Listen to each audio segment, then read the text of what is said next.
Hello अस्सलाम वालेकुम दोस्तों, मैं हूं हारिस नसीर। वीडियो को शुरू करने से पहले it's a request, please subscribe for more content like this. India दोस्तों, कहने को तो ये एक कंट्री है जो कि 15 अगस्त 1947 को बना था, लेकिन एंशिएंट टाइम से ही दोस्तों इंडिया अपनी रिच हिस्ट्री, कल्चर, खूबसूरत नजारों और कई वंडरफुल चीजों की वजह से दुनिया में जाना जाता है। इवन कि अगर हम 1400 ईयर्स पीछे चले जाएं तो हमें तब भी इस्लाम के लास्ट प्रॉफिट की कुछ हदीस में इंडिया का जिक्र मिलता है। और दुनिया की कई पुरानी सिविलाइजेशंस जैसा कि इंडस वैली सिविलाइजेशन, वैदिक एज, द मौर्यन एम्पायर और गुप्ता एम्पायर का ताल्लुक भी इंडिया ही से था। सो दोस्तों, आज की वीडियो में भी हम इंडिया के बारे में 10 ऐसे अमेजिंग, इंटरेस्टिंग और अननोन फैक्ट्स के बारे में जानेंगे जिनके बारे में आई एम श्योर आपको इससे पहले कभी पता नहीं होगा। Number 1, India was not the part of Asia. Yes दोस्तों, आज जो आपको इंडियन सब कॉन्टिनेंट एशिया के साथ जुड़ा हुआ नजर आता है वो 557-80 मिलियन ईयर्स पहले एक सुपर कॉन्टिनेंट गोंडवाना का पार्ट हुआ करता था। दोस्तों, गोंडवाना एक सुपर कॉन्टिनेंट था जिसमें आज के टाइम का Africa, south America, Australia, Antarctica और इंडियन सब कॉन्टिनेंट शामिल था। अराउंड 180 मिलियन ईयर्स पहले गोंडवाना आहिस्ता आहिस्ता टुकड़ों में बंटना स्टार्ट हुआ टेक्टोनिक प्लेट्स की मूवमेंट की वजह से। इसके बाद इंडियन सब continent Aahista Aahista north word की तरफ मूव करता गया और आखिरकार अफ्रीका और एंटार्क्टिका से अलग हो गया। 50 to 40 मिलियन ईयर्स के दौरान ये इंडियन प्लेट यूरेशियन प्लेट के साथ मिल गई, जिसके नतीजे में हिमालय माउंटेन रेंज बना। दोस्तों, इस कोलिजन के नतीजे में जो कि इंडियन प्लेट और यूरेशियन प्लेट के दरमियान हुई थी, जो हिमालय माउंटेन रेंज बनी थी, उसकी कोलिजन आज भी कंटिन्यू है, जिसके नतीजे में हिमालय माउंटेन हर साल 1 इंच यानी कि 2.5 सेंटीमीटर तक राइज करता है। Number 2, second largest English speaking country.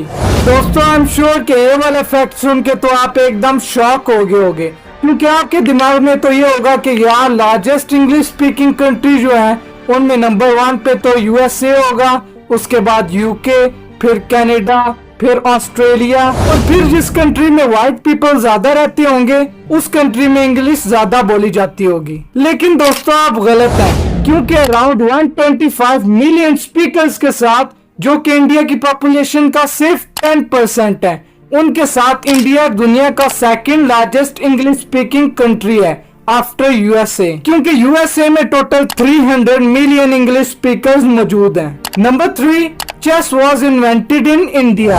दोस्तों, आज जिस गेम को खेलने वाले दुनिया में 600 मिलियन प्लेयर्स मौजूद हैं और जिस गेम के लिए इंटरनेशनल लेवल पे टूर्नामेंट्स और चैंपियनशिप्स ऑर्गेनाइज कराई जाती हैं, जैसा कि वर्ल्ड चेस चैंपियनशिप, और इसके अलावा आजकल के मॉडर्न दौर में इस गेम को हम ऑनलाइन भी खेल सकते हैं। चेस दोस्तों, इस गेम के बारे में कहा जाता है कि ये गेम आपकी problem solving skills, analytical skills और क्रिटिकल थिंकिंग स्किल्स को डेवलप करने में मदद देती है और आपके ब्रेन डेवलपमेंट में भी मदद देती है।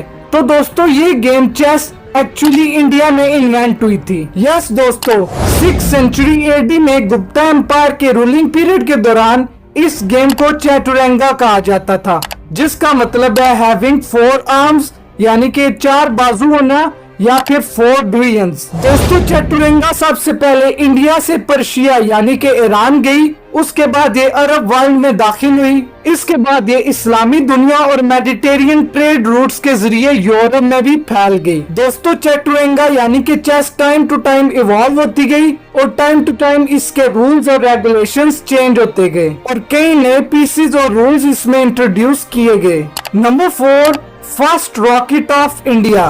दोस्तों, 21 नवंबर 1963 में इंडिया ने अपना first rocket Nike Apache Thumba equatorial rocket launching station TERLS Kerala से लॉन्च किया। दोस्तों, इस रॉकेट के बारे में इंटरेस्टिंग बात यह है कि इसके पार्ट्स को लॉन्चिंग साइट पे लाने के लिए एक साइकिल का इस्तेमाल किया गया, क्योंकि उस वक्त रोड्स बहुत तंग हुआ करती थी और लैक ऑफ ट्रांसपोर्टेशन का भी एक इशू था। दोस्तों, इंडिया का ये first rocket Nike Apache 2 stage sounding rocket था, जो कि यूएसए यानी कि अमेरिका से इंपोर्ट किया गया था। इस रॉकेट का टोटल वेट 700 kg था और ये 13 मीटर्स टॉल था। दोस्तों ये रॉकेट एटमॉस्फेयर और एरोस्फेयर को स्टडी करने के लिए भेजा गया था। और दोस्तों डॉक्टर एपीजे अब्दुल कलाम जो कि इंडिया के एक बहुत ही जाने माने साइंटिस्ट रह चुके हैं और इंडिया के फॉर्मर प्रेसिडेंट भी रह चुके हैं, उन्होंने इस रॉकेट लॉन्चिंग में बहुत ही क्रिटिकल रोल प्ले किया था। Number 5, oldest religion of the world.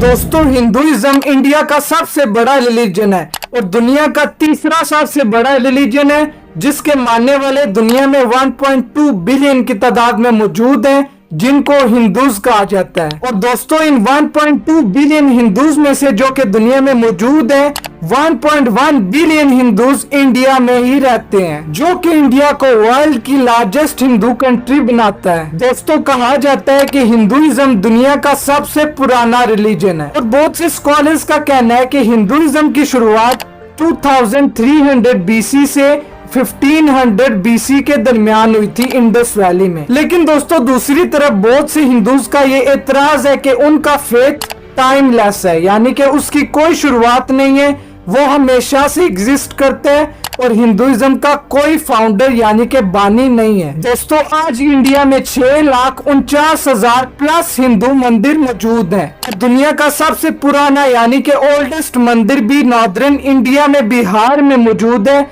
जिसका नाम है मुंडेश्वरी मंदिर। और दोस्तों कहा जाता है कि यह मंदिर 108 सीई में बिल्ड किया गया था। Number 6, third biggest Muslim country. दोस्तों इस्लाम इंडिया का सेकंड बिगेस्ट रिलीजन है और इंडिया दुनिया का थर्ड बिगेस्ट मुस्लिम पॉपुलेशन वाला कंट्री है आफ्टर इंडोनेशिया एंड पाकिस्तान। दोस्तों अराउंड 200 मिलियन मुस्लिम्स इंडिया में रहते हैं और इंडिया में टोटल मस्जिदों की तादाद 5 से 6 लाख है, जो कि बाकी तमाम मुस्लिम कंट्री से ज्यादा है। Number 7, Indian railway. दोस्तों इंडियन रेलवे दुनिया का 4th लार्जेस्ट रेलवे नेटवर्क है और एशिया का लार्जेस्ट रेलवे नेटवर्क है, जिसमें around 25 million passengers daily travel करते हैं 3000 ट्रेन में, जो कि ऑलमोस्ट इक्वल है टोटल पॉपुलेशन ऑफ ऑस्ट्रेलिया के, जो कि है 26 million. Number 8, Indian film industry. दोस्तों इंडियन फिल्म इंडस्ट्री जो कि बॉलीवुड के नाम से मशहूर है, दुनिया की बिगेस्ट फिल्म इंडस्ट्री है in terms of ticket sold, जो कि हर साल 3.5 बिलियन टिकट्स बेचती है। और अगर इसको हॉलीवुड से कंपेयर किया जाए तो हॉलीवुड फिल्म इंडस्ट्री हर साल 2.6 बिलियन टिकट्स बेचती है, जो कि कंपैरेटिवली बॉलीवुड से कम है। और इंडियन फिल्म इंडस्ट्री हर साल दुनिया में सबसे ज्यादा फिल्म प्रोड्यूस करती है, जिसकी तादाद 1986 होती है। Number 9, Indian restaurants.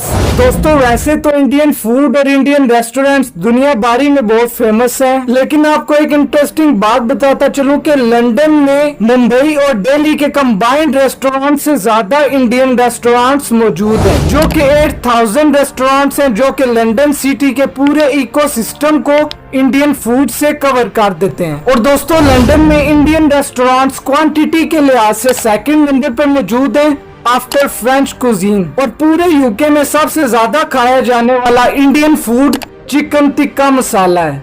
Number 10, second biggest army.